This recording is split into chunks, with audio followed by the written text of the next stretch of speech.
साथियों नमस्कार, स्वागत है आपका अपने चैनल सक्सेस जंक्शन एक कदम सफलता की ओर में। और हम लेकर के आ गए हैं आपके लिए एमपीपीएससी 2020 और 2021 की दृष्टि से अति महत्वपूर्ण एक टॉपिक है आपका यूनिट 2 का मध्य प्रदेश एवं भारतीय इतिहास। तो इस वीडियो में आपको मध्य प्रदेश के इतिहास के और भारतीय इतिहास के प्रश्न मिक्स करके आपसे पूछे जाएंगे, ठीक है। और कुछ ऐसे प्रश्न भी होंगे जो देखने में बड़े सरल लगते हैं, एक निगाह में आप उसको बड़ा सरल समझ करके आंसर टिक करके आ जाते हैं, लेकिन जब आप घर पर आकर के देखते हैं तो वो प्रश्न आपका गलत हो जाता है। और ऐसे प्रश्न जो आपको आते हुए होते हैं, अगर वो प्रश्न आपके गलत हो जाते हैं तो ये सबसे बड़ी कमजोरी है आपकी। देखिए, आयोग आपको पूरा समय देता है, पूरा 2 घंटे का समय देता है प्रश्न पत्र को अच्छे से पढ़ करके सॉल्व करने के लिए, लेकिन आप जल्दबाजी में उन प्रश्नों को गलत कर देते हैं। तो ऐसे कौन से प्रश्न होते हैं जिनको आप जल्दबाजी में गलत करते हैं, उन प्रश्नों से भी आज हम आपको रूबरू करवाने वाले हैं। तो सारे प्रश्नों को डिटेल में जानकारी देते हुए आगे बढ़ेंगे। अब आपको क्या करना है, आपको 1 से लेकर के 10 तक नंबर डाल लेने हैं, और जो भी प्रश्न आपका सही होता है उसके सामने आपको 1 नंबर देना है, गलत के सामने 0 नंबर देना है। और ईमानदारी के साथ में आपको वीडियो के अंत में जो है लास्ट में कमेंट बॉक्स में कमेंट करना है कि आपके कितने नंबर आए हैं। जो भी नया फैक्ट आपको मिलता जा रहा है उस फैक्ट को आपको नोट डाउन भी करते जाना है, ठीक है। केवल मई का समय आपके पास बचा है, आपका एग्जाम 20 जून को होने वाला है, तो जितना अधिक हो सके उतनी अधिक प्रैक्टिस कीजिए। तो चलिए शुरुआत करते हैं, सीधे चलते हैं प्रश्न नंबर 1 की ओर। आइए देखते हैं प्रश्न नंबर 1 आपसे क्या पूछ रहा है। देखिए प्रश्न नंबर 1, भारत पर सर्वप्रथम मुस्लिम आक्रमणकारी कौन थे? ऑप्शन है गजनी के, ऑप्शन बी है गौर के, ऑप्शन सी अरब के, या फिर ऑप्शन नंबर डी है इनमें से कोई नहीं। तो जो पहले भारत पर सबसे पहले जिन मुसलमानों ने आक्रमण किया था वो कहाँ के निवासी थे? सीधे सीधे यह प्रश्न आपसे पूछा जा रहा है। चलिए आंसर देख लेते हैं। सही आंसर है सी, यानी कि अरब के मुसलमानों ने सबसे पहले भारत पर आक्रमण किया था। अब देखिए, इस प्रश्न को कितनी तरह से घुमा करके आपसे पूछा जा सकता है उसके बारे में आपको बताते हैं। चलिए आंसर की ओर चलते हैं, डिस्क्रिप्शन की ओर चलते हैं। देखिए, तो भारत पर सर्वप्रथम अरबी मुसलमानों का आक्रमण 636 ईस्वी में हुआ था। अब आपके दिमाग में प्रश्न आएगा, सर हमने तो 712 में सुना है। लेकिन याद रखिएगा, आपसे अगर ये पूछा जाए कि भारत पर सबसे पहला सफल मुस्लिम आक्रमण कौन था, तो 712 में सफल मुस्लिम आक्रमण हुआ था। और अगर आपसे ये पूछा जा रहा है कि भारत में सबसे पहले मुस्लिम आक्रमण कब हुआ था, तो 636 ईस्वी में सबसे पहले मुस्लिम आक्रमण हुआ था। दोनों ऑप्शन में कभी नहीं दिए जाएंगे, बिल्कुल आपको कंफ्यूज होने की जरूरत नहीं है, ठीक है।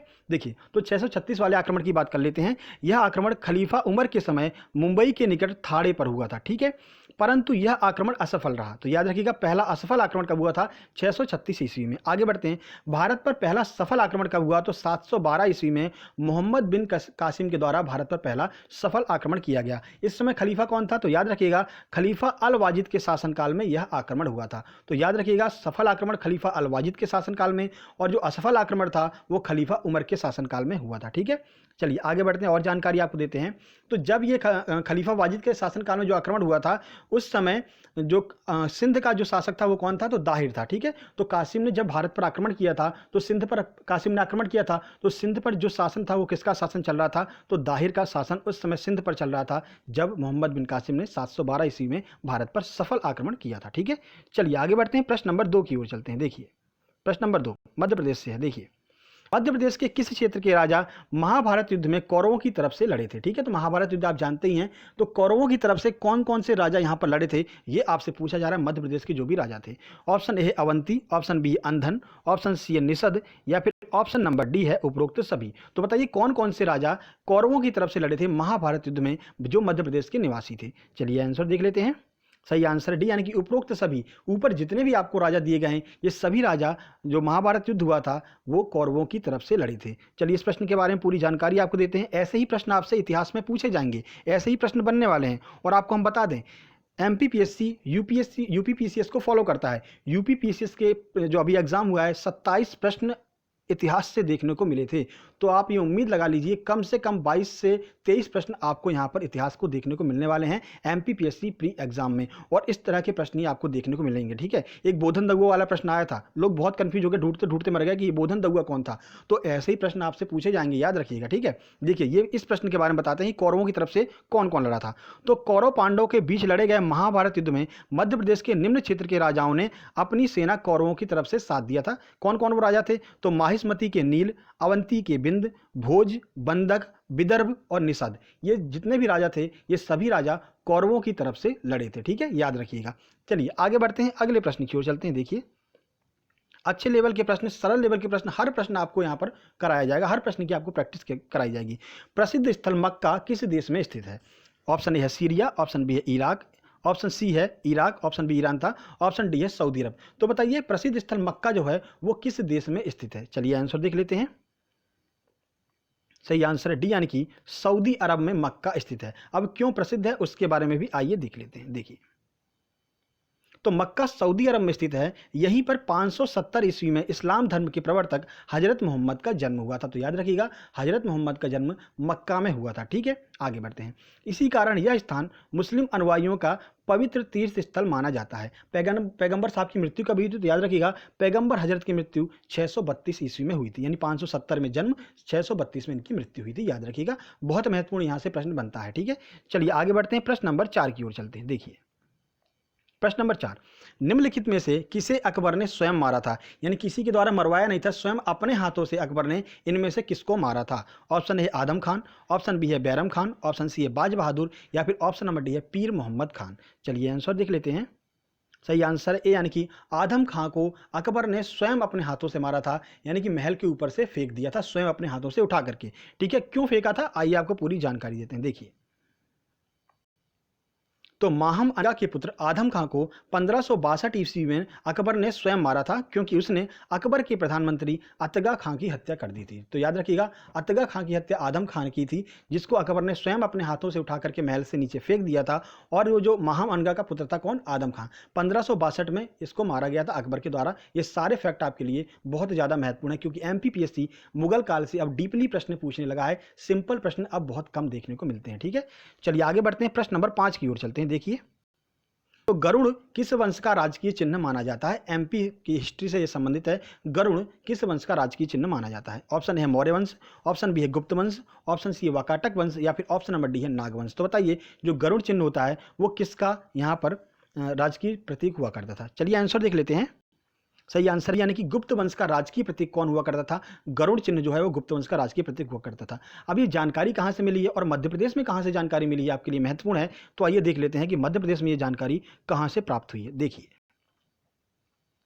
गुप्त वंश का राजकीय चिन्ह जो गरुड़ है वो गुप्त वंश का राजकीय चिन्ह था। यह बात गुप्त काल के शिलालेखों एवं स्तंभ लेखों के साथ ही मध्य प्रदेश के सागर के एरन अभिलेख, याद रखिएगा सागर के एरन अभिलेख से भी पता चलता है गुप्त कालों के बारे में। ठीक है, गुप्त राजाओं के बारे में। ठीक है, तो एरन अभिलेख एवं सिक्कों पर सिंह व गरुड़ का चित्र बने होने से यह बात स्पष्ट हो जाती है कि जो गुप्त वंश था उसके जो राजकीय प्रतीक था वो कौन हुआ करता था? तो गरुड़ जो है वो गुप्त वंश का राजकीय प्रतीक हुआ करता था। कहाँ से पता चला है? तो मध्य प्रदेश के जो सागर में एरन अभिलेख पाया गया है वहां पर ये चीजें प्राप्त हुई हैं, गरुड़ अभिलेख, और मतलब कि गरुड़ के चिन्ह वहां पर प्राप्त हुए हैं और सिक्कों पर भी गरुड़ चिन्ह दिखाई दिया है। ठीक है, चलिए आगे बढ़ते हैं, अगले प्रश्न की ओर चलते हैं। देखिए प्रश्न नंबर 6, तो शिवाजी से भी प्रश्न पूछे जाते हैं। तो चलिए शिवाजी से भी एक प्रश्न ले लेते हैं।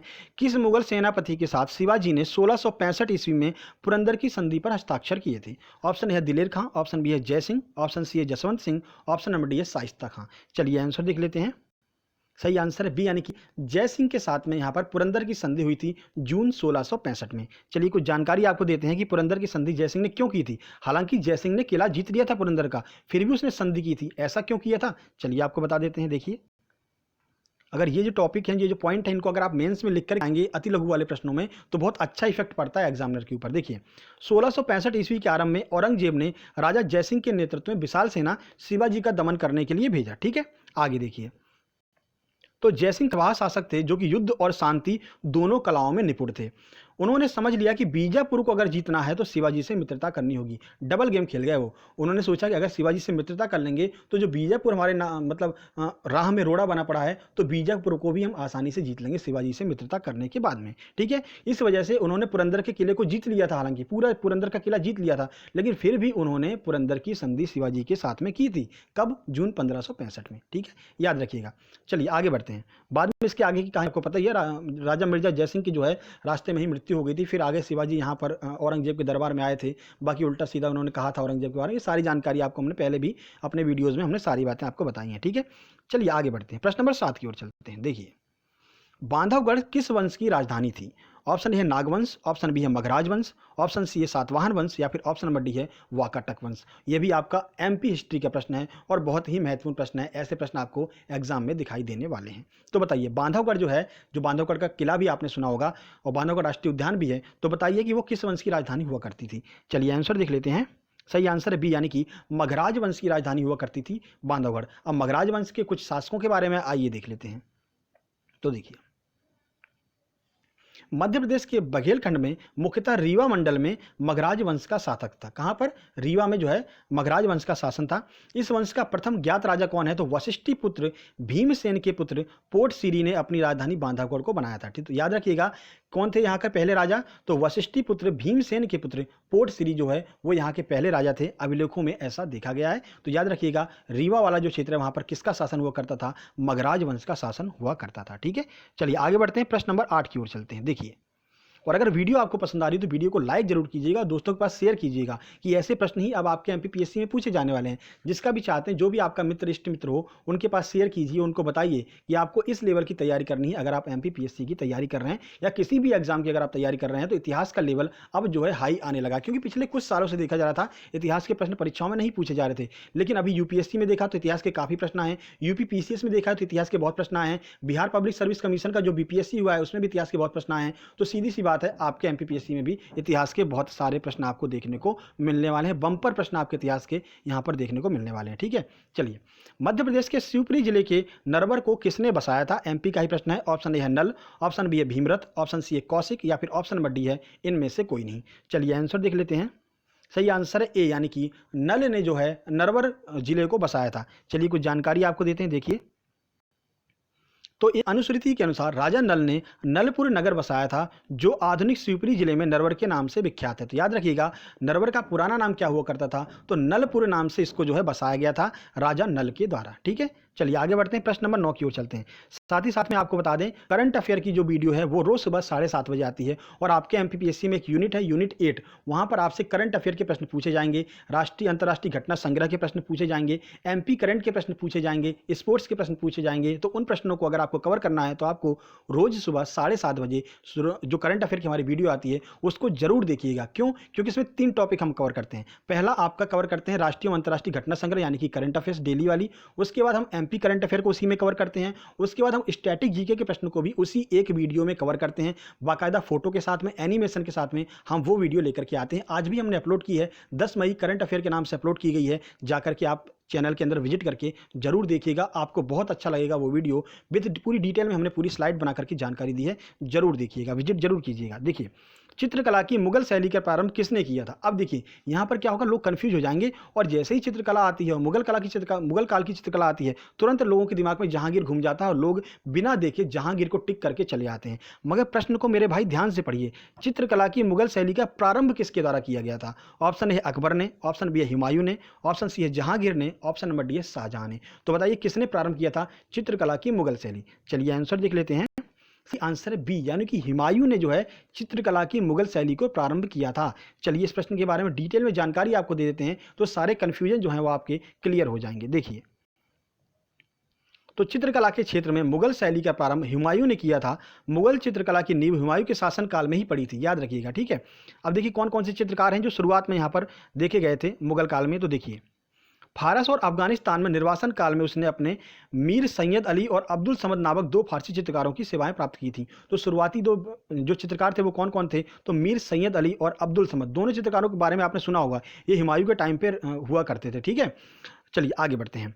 जिनके द्वारा ही मुगल चित्रकला की शुरुआत की गई थी। हालांकि मुगल चित्रकला का स्वर्ण काल जो है वो जहांगीर के काल को कहा जाता है। अगर आपसे प्रश्न पूछा जाता है कि मुगल चित्रकला का स्वर्ण काल किसे कहा जाता है, तो जहांगीर के काल को मुगल चित्रकला का स्वर्ण काल कहा जाता है। लेकिन अगर आपसे पूछा जाता है कि मुगल चित्रकला की शुरुआत किसके काल में हुई थी, तो हुमायूं के शासनकाल में मुगल चित्रकला की शुरुआत हुई थी। ठीक है, और इमारतों के लिए स्वर्ण काल किसे कहा जाता है? तो शाहजहां के शासनकाल को इमारतों के लिए या फिर स्थापत्य कला का स्वर्ण काल शाहजहां के शासनकाल को कहा जाता है। आपको पता ही होगा ये ताजमहल वगैरह शाहजहां ने बनवाया है ना, तो स्थापत्य कला का जो स्वर्ण काल होगा वो आपका शाहजहां का होगा काल। ठीक है, चलिए प्रश्न नंबर 10 की बात कर लेते हैं। 1857 की क्रांति का प्रश्न आ गया। देखिए, 1857 के संघर्ष में भाग लेने वाले सिपाहियों की सर्वाधिक संख्या कहां से थी? जी हाँ, ऐसे ही प्रश्न पूछे जाएंगे। यूपी पीसीएस 2019 वाले एग्जाम में ये पूछा गया, 19-20 वाले एग्जाम में ये पूछा गया ये प्रश्न सीधे सीधे कि 1857 के संघर्ष में भाग लेने वाले सिपाहियों की सर्वाधिक संख्या कहां से थी?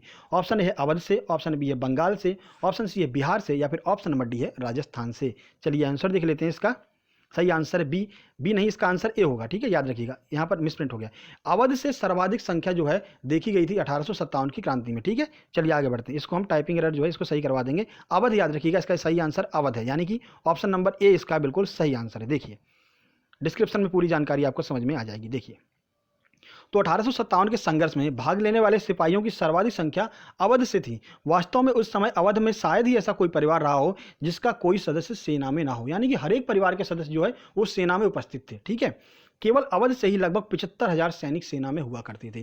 तो याद रखिएगा 1857 की क्रांति में महत्वपूर्ण योगदान रहा है अवध का। ठीक है, तो अवध के लगभग 75,000 सैनिक केवल अवध से ही हुआ करते थे। तो सबसे ज़्यादा जो सेना हुआ करती थी 1857 क्रांति में वो अवध की सेना हुआ करती थी। ये प्रश्न आपको याद रखना है, याद रखिएगा, ऐसे ही प्रश्न आपकी परीक्षा में पूछे जाएंगे। ठीक है, जो MPPSC प्री एग्जाम आने वाला है। ठीक है, बाकी ऐसे ही प्रश्न जो है वो अभी RRB NTPC वाले में भी कुछ इस तरह के इतिहास के प्रश्न पूछे गए, डीपली प्रश्न आपसे पूछे जा रहे हैं इतिहास के। ठीक है, और करंट अफेयर वाली वीडियो के बारे में हमने आपको बताया, क्योंकि करंट के प्रश्न भी अब ज़्यादातर देखने को मिल रहे हैं एग्जाम में, चाहे वो अब आपका RRB NTPC का जो एग्जाम हुआ इसमें भी करंट के प्रश्न आए थे, UP PCS में भी करंट के प्रश्न आए थे बहुत सारे, तो आपके MPPSC में भी करंट के प्रश्न आएंगे। तो करंट के प्रश्नों को कवर करते हुए चलिए, रोज सुबह 7:30 बजे हम आपकी यूनिट 8 की जो वीडियो है वो लेकर के आते हैं करंट अफेयर के नाम से। जरूर देखिएगा, क्योंकि वहाँ पर हम फोटो भी दिखाते हैं, आपको एनिमेशंस भी दिखाते हैं, तो सारी चीज़ें आपको बिना याद किए हुए आपके दिमाग में बैठ जाएंगी। ठीक है, तो वीडियो अपलोड कर दी गई है, जा करके जरूर देख लीजिएगा, और रोज सुबह 7:30 बजे अपलोड कर देते हैं। ये वीडियो आपको पसंद आई, वीडियो को लाइक कीजिए, दोस्तों के पास शेयर कीजिए, चैनल को सब्सक्राइब करके नोटिफिकेशन बेल जरूर दबा लीजिएगा, क्योंकि हम डेली आपके लिए ऐसे ही प्रैक्टिस सेट और डेली रोज सुबह 7:30 बजे आपके लिए डेली करंट अफेयर की वीडियो लेकर के आते रहते हैं। ठीक है, तो जल्दी मिलते एक नई वीडियो में, तब तक के लिए नमस्कार, धन्यवाद।